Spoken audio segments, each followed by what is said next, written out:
Few years ago, my Korean tourist visa was denied, and now I got approved. Share ko lang mga CC before, nag-apply ako ng Korean visa with my boyfriend. 2018 nung nag-apply kami. And that time, ang napupuntahan pa lang namin country is Taiwan. Since mahilig kami sa Korean drama, so we decided to apply. Pero na-deny yon. For this time, since ayaw na namin magkaroon ng ganong heartbreak, so nag-research kami and also nag-avail na kami ng visa assistance sa SMB Travels. Si SMB Travels, siya na yung nag-aasikaso ng aming visa before pa, yung aming Shenzhen visa, sila yung nag-process. Very friendly yung staff nila and kung may question kayo, ang dali nilang kontakin. So, napakita ko na lang yung page nila dito. So for the requirements, for context lang, I am a business owner. So ito yung mga requirements na pinasa ko. Lalagay ko na lang sa screen. Ayan. Number one is yung visa application form. So, fill up nyo lang yan. And then, i-fill up nyo siya through Adobe Fill and Sign or any app na may fill and sign kasi hindi siya pwedeng handwritten.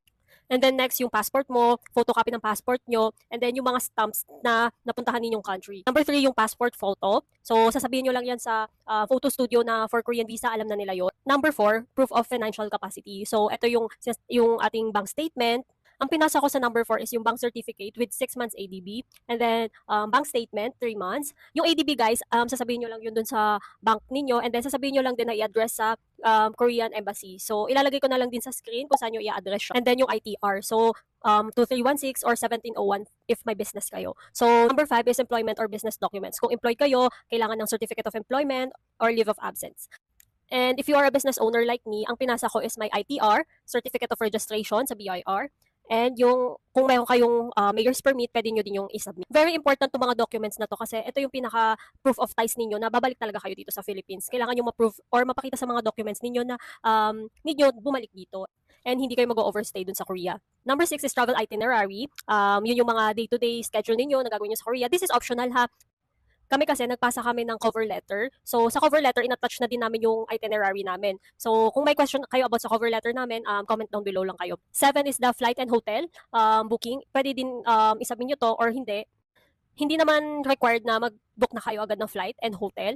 So, pwede namang mag-avail kayo sa travel and tours ninyo ng reservation. Pwede din yun. So, hindi na kami nag-submit nito.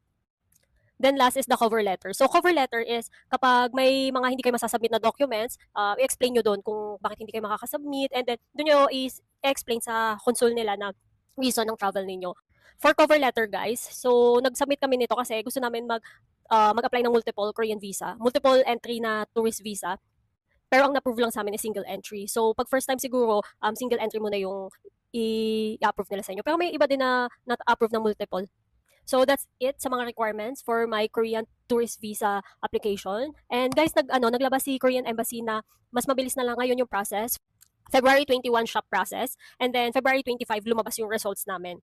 So that's it guys. Kung may question kayo regarding Korean visa, comment down below.